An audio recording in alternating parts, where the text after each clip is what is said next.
김정은 건강 이상설이 계속 논란이 되고 있는 이때 정부가 대대적인 한반도 평화 계획을 밝혔습니다. 이례적인 일이죠. 통일부가 4월 24일 국회에 보고한 바에 따르면 북한에 대한 개별 관광, 금강산 관광과 개성공단 재개, DMZ 국제평화지대와 남북 철도 도로 연결 사업 등을 물론 조건을 붙였습니다마는 여건이 조성되면 올해 추진하겠다고 밝혔습니다. 이른바 한반도 평화 프로세스의 구체적인 액션 플랜, 실천 계획이라고 봐야겠죠. 이른바 한반도 평화 프로세스, 저는 한반도 평화담론이라고 부르겠습니다. 이 한반도 평화담론은 한국 사회를 지배하고 있다고 해도 과언이 아닙니다. 4.15 총선 이후에는 거의 반론을 찾아볼 수 없을 정도가 되는 것 같습니다. 정치 영역은 말할 나위도 없고 종교 영역, 교회에서도 마찬가지죠. 한반도 평화담론은 요약하자면 남북한 정부, 정권 사이에 교류 협력, 지원을 하자는 것을 골자로 하고 있죠. 대북 지원 역시 북한 주민 인권 개선을 위한 것이라는 명분을 내세워 인도적 지원이라는 표현을 합니다. 나아가서는 종전선언, 평화협정, 평화체제를 비롯해서 북한의 핵 문제도 육자회담을 통한 대화와 타협을 통한 평화적 해결을 주장합니다. 평화라는 과정을 통해 통일이라는 결과를 얻을 수 있다는 것이 요지죠. 한반도 평화담론입니다. 왜 이 주장에 교회도 거의 전폭적으로 따라가고 있을까? 주류 교단은 물론 주요 교회들까지 거의 예외가 없습니다. 과거에도 그랬지만 앞으로는 더 그렇게 갈 가능성이 많습니다. 이 평화라는 말 자체가 달콤하기 때문인 것도 원인이죠. 또 옳은 말을 대거 포함하고 있는 것도 부정할 수 없습니다. 남북한이 평화롭게 통일돼야 한다. 증오심 없이 통일해야 된다. 옳은 말입니다. 다만 악에 대한 증오, 당면한 인권 위기에 대해서 전혀 언급하지 않고 근본적 문제를 무시하고 정의는 죽어버린 그런 본질을 가지고 있지만 말이죠. 또 어려운 일을 피하고 쉬운 일로 안내하는 특징도 있습니다. 매우 포퓰리즘적이죠. 지금 있는 한국 교회의 무사한 일, 편안한 입맛에 매우 적합한 것이 한반도 평화담론입니다. 우리의 안전, 웰빙을 지킬 수 있다는 것이죠. 본질적인 문제에 대해서 대면하지 않고 불편한 진실을 외면하는 것, 이런 특징도 있습니다. 그러다 보니 포퓰리즘적 성격을 가지고 있는 대북정책, 이것이 한반도 평화담론이고 과거에는 햇볕정책이라고 불렀습니다. 그러나 유감스럽게도 이 평화담론은 이것을 가짜 평화, 거짓 평화라고 말하기 이전에 이 평화담론은요, 북한 주민은 배제되어 있습니다. 북한 주민을 포갑으로 압제하고 있는 북한 정권과의 평화죠. 이사야 14장 17절에 나오듯 땅을 망하게 하고 죄 없는 백성을 죽여온 북한 정권에 대한 본질적인 비판을 피하고 있죠. 주민들은 노예입니다. 노예주를 도우면 노예는 더 죽어갈 뿐입니다. 2018년 11월 1일 국제인권단체 휴먼 라이트 워치에서 이유 없이 밤에 눈물이 나요라는 제목의 보고서를 발표했습니다. 북한 내부의 성폭력 실태를 알리는 보고서인데요. 김정은 집권 이후 탈북한 57명 등 106명의 인터뷰를 토대로 작성된 것입니다. 충격적인 내용은 정치범 수용소나 기존의 각종 수감시설에서 벌어지는 인권 유린 실상뿐 아니라 장마당, 일상에 만연한 성폭력 실상을 폭로하고 있다는 것이죠. 90년대 이후 많은 여성들이 장마당에서 장사로 생계를 꾸려왔습니다. 중후반 대량 하사 이후에는 더 심해졌고 2000년대 이후에는 여성들이 사실상 북한 가정에 생계를 꾸려가는 일들이 일반적이죠. 그런데 온갖 단속, 검사, 심사, 신문 등을 이유로 노동당 간부, 관리, 군인 등 소위 공권력에 의한 성적 착취가 만연해 있다는 것이 이 보고서의 요지입니다. 탈북 여성 오정희 씨는 이렇게 증언합니다. 그들은 내키는 대로 장마당 밖 빈방 등에 따라오라고 했고 수차례 성폭행했습니다. 일상적으로 많은 여성들이 당하고 있다는 것이고요. 평등한 세상을 앞세워서 가장 불평등한 세상을 조합해낸 북한 공산당 권력의 민낯이 이렇게 참담하다는 것입니다. 그럼에도 불구하고 한국의 그 많은 여성단체, 인권단체들은 철저하게 침묵하죠. 공의와 사랑을 외치는 수많은 기독교인들마저도 외면합니다. 그리고는 북한 정권과의 교류, 협력, 지원, 평화만을 이야기합니다. 남한의 대다수 국민은 역사상 가장 사치스러운 평화를 즐기고 있습니다. 그러나 이 평화에는 2,500만 북한 동족들은 철저하게 배제되어 있죠. 남한만의 이기적이고 세상적이고 정욕적인 평화입니다. 하나님이 이런 평화를 언제까지 허락하실지, 하나님이 허락하셨던 평화는 주님의 율법과 계명을 지켰을 때 하나님께서 허락하신 평화입니다.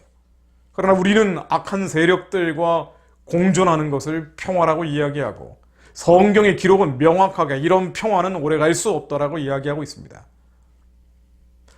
역대하 19장 1, 2절 말씀입니다. 유다왕 여호사밧이 평안히 예루살렘에 돌아와서 그 궁으로 돌아가니라. 남유다 북이스라엘이 갈라져 있을 때 북이스라엘의 아합이 우상숭배를 했죠. 가증한 일들을 벌이고 있는 사악한 지도자와 남유다의 왕 여호사밧이 평화 협상을 벌이고 궁으로 돌아갑니다. 이때 하나님의 아들 선견자 예후가 나가 여호사밧 왕을 맞아 가로되 이렇게 선포하죠. 왕이 악한 자를 돕고 여호와를 미워하는 자를 사랑하는 것이 가하니이까. 여호와를 미워하는 자, 우상 숭배하는 자, 그러므로 여호와께로서 진노하심이 당신에게 임하리이다. 한국의 현실을 보면 맥이 풀립니다.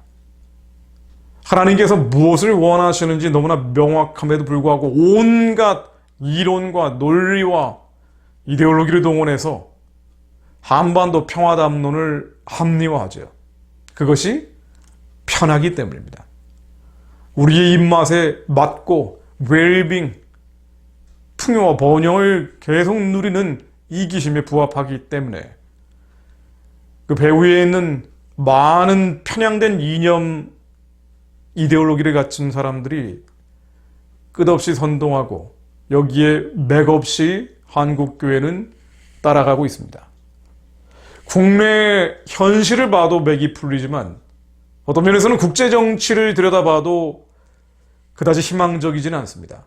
김정은의 건강 이상설이 나오고 있습니다만 중국은 김정은 유고 시에 4개의 시나리오를 동원해서 어떻게 평양까지 진주할 것인지에 대한 구체적인 계획들과 또 압록강, 두만강 일대에서 도강 훈련, 도하 훈련 등 구체적인 작전 계획, 군사 계획도 실행해 왔죠. 중국이 일방적으로 개입하지 않는다 하더라도 미국 쪽에서 흘러나오는 이야기들은 미중 빅딜설, 핵무기, 미사일 등 대량 살상 무기를 제거하겠다는 미국의 이익과 북한에 대한 영토적 이해관계를 갖고 있는 중국의 이해관계가 맞물려서 친중 괴뢰 정권을 만드는 이른바 미중 빅딜설도 요즘 심심찮게 나오고 있습니다. 중국의 반대, 미국, 일본, 러시아, 열강을 설득해서 통일을 이뤄내야 하는데 국내 정치도 분열되어 있고 오히려 한반도 평화담론이라는 인간적, 인보주의적 평화 이야기가 한국교회를 지배하고 있고 국제정치를 들여다보면 더더군다나 하나님의 마음을 이뤄내기에는 우리는 아무 힘도 능력도 없습니다. 그래서 오직 예수 그리스도입니다. 주님이 우리보다 앞서가서 험한 것을 평탄케 하시고 논문을 쳐서 부수며 쇠빗장을 꺾어주셔야 합니다.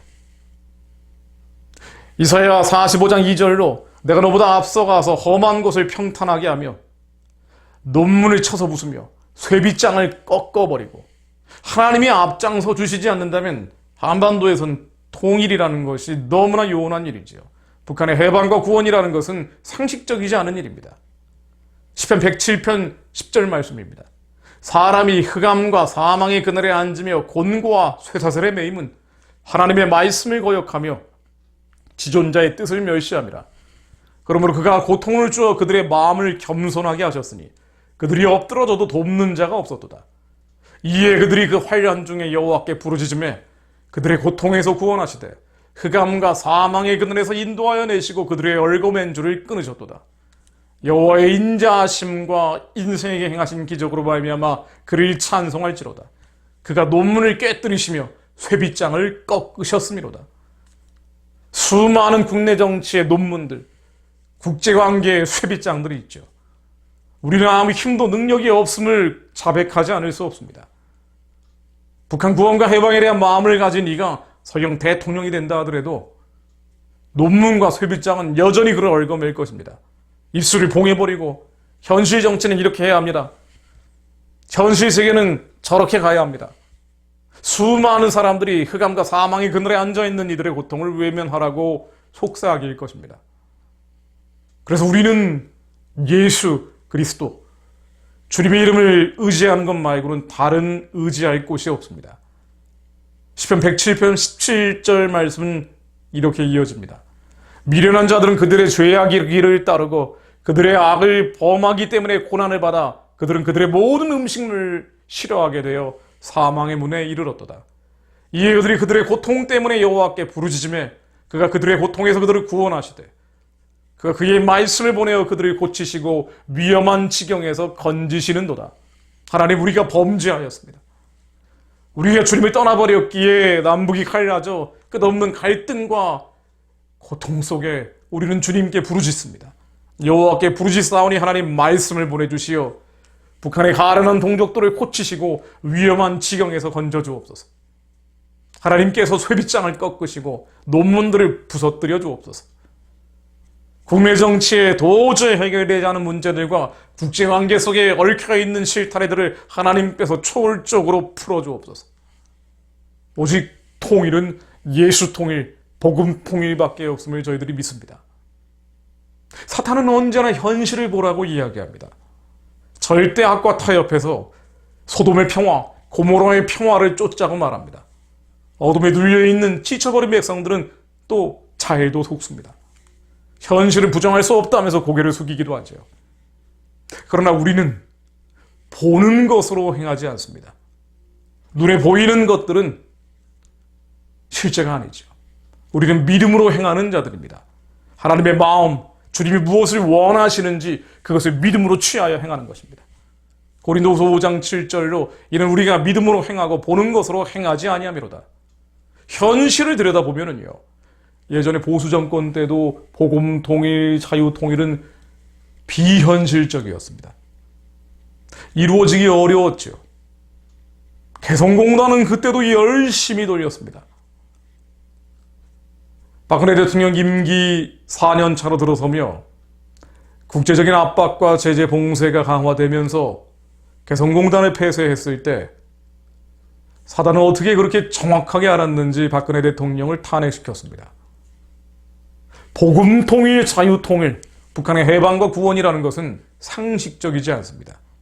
그래서 비현실적입니다. 그렇기 때문에 기적입니다. 국내 정치의 쇠빗장을 꺾어야 하고 국제관계의 논문들을 깨뜨려야 합니다.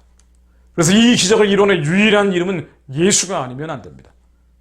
예수가 아니면 통일을 이룰 수 없습니다.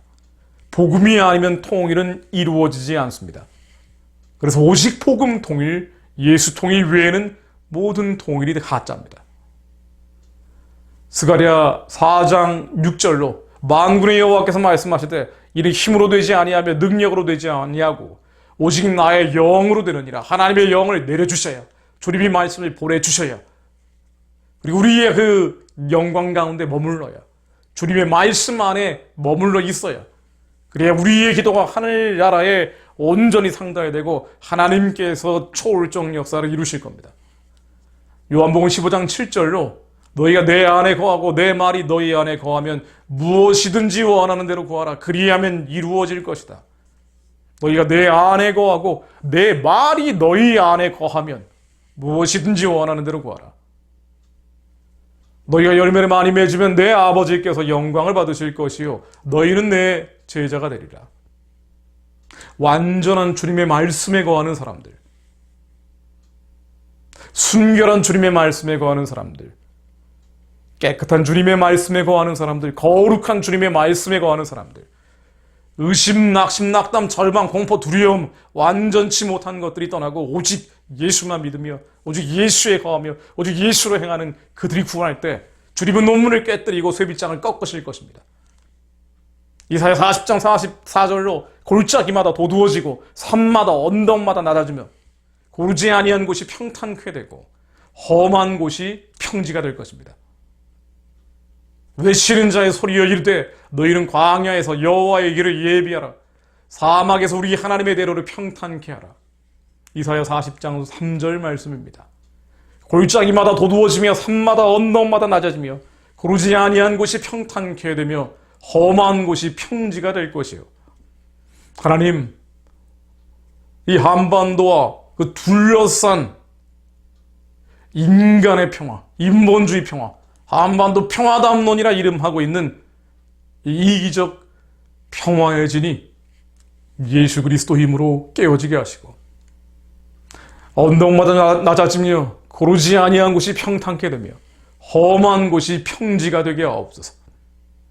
여호와의 영광이 나타나고 모든 육체가 그것을 함께 본다 하셨던 것처럼 주님의 말씀이 이 땅 위에 임하여 주옵소서. 푸른 말하고 꽃은 시들지만 여호와의 기운이 그 위에 분다 하셨으니 푸른 말하고 꽃은 시들지라도 하나님의 말씀이 영원히 설 것을 믿습니다. 통일을 이룰 천국의 열쇠가 어디 있을까요? 우리 안에 있습니다. 우리 안에 계신 성령님이십니다.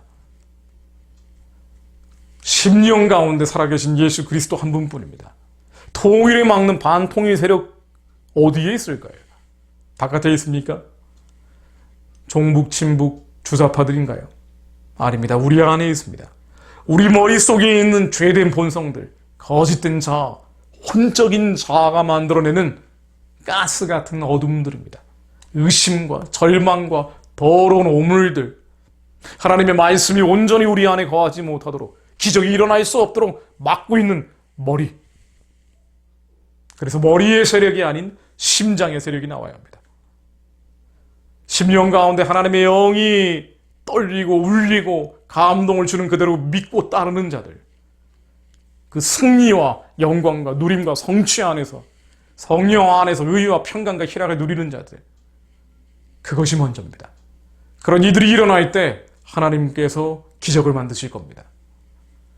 잠언 21장 31절로 싸울 날을 위하여 마병을 예비하거니와 이김은 여호와께 있느니라. 우리는 마병을 예비하지만 이기는 것은 여호와께 있다라는 말씀이죠. 그렇다면 우리는 무슨 마병을 예비해야 하나요? 많은 이들이 물어봅니다. 복음 통일, 자유 통일을 위해 무슨 준비를 해야 하나요? 북한학을 전공해야 하나요? 정치학을 공부해야 하나요? 아니면 어떤 통일 비용을 준비해야 하나요? 그렇죠. 다 의미가 있을 수 있습니다. 그러나 가장 먼저 해야 될 것은 우리 마음의 준비입니다. 말씀 안에 거하는 완전하신 주님의 말씀 안에 거하여 기적의 열매를 체험하고 그 열매들이 나라와 민족 위에도 일어난다는 믿음을 갖추는 것입니다.